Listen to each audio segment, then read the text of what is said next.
Hi there, welcome to the workshop. I don't know, about a year ago I think I filmed a video on this layout called Sound Is It Worth It? Prior to that, my only real experience of digital sound had been at exhibitions or through videos.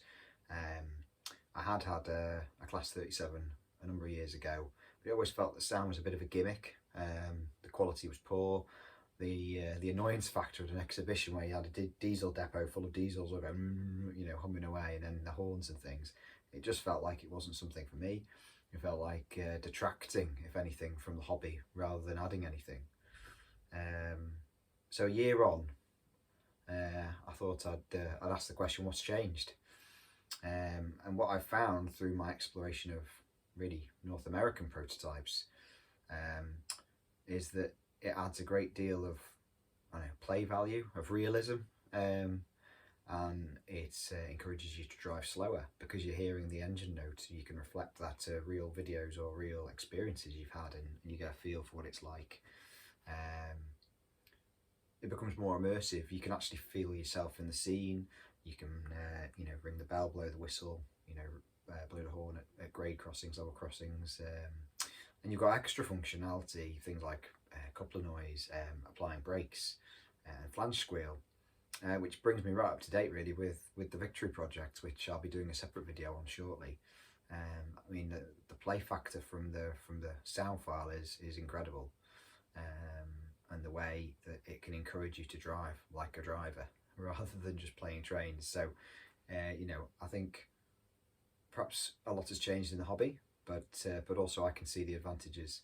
And I think as things progress over time, I think we'll see more and more sound equipped models just becoming the norm. If you ask me honestly now, I'd probably say I'd rather have less sound equipped models than more non-sound equipped models, if that makes sense. Even running a sound equipped model on a DC layout like this, it adds so much more to the experience. So I'm sold. I'm a convert. So yeah, let's take a look at that locomotive that that started it all.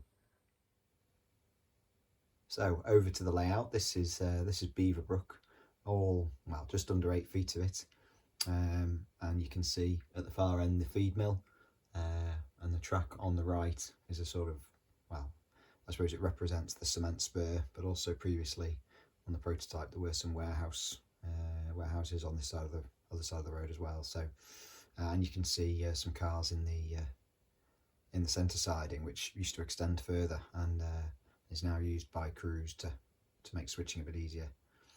And you can see the Guildford GP40, the Athian Genesis model that started it all. So let's just grab the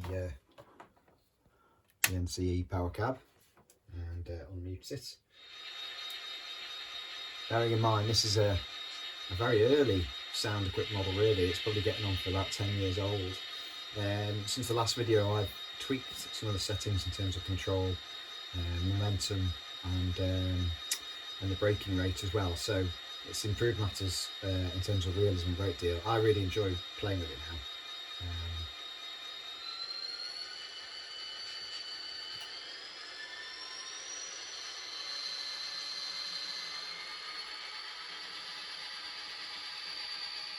And just watching it crawl along the layout,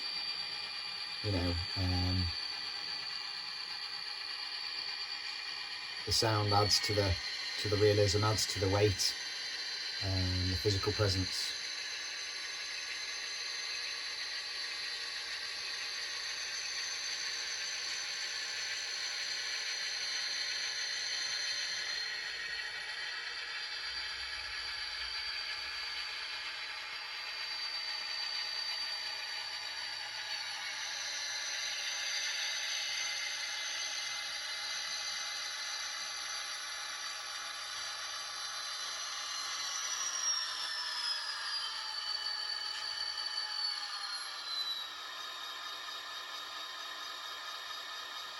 So I hope that was interesting.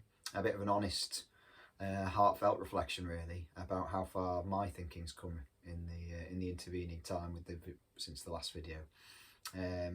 I hope perhaps if you're sitting on the fence and you haven't quite considered whether to jump over, do come and have a go. It is, as I say, it adds such an element of realism that that I don't think you'd find any other way. So yeah, thanks for watching, and thanks to all the new subscribers to the video channel. I really appreciate it.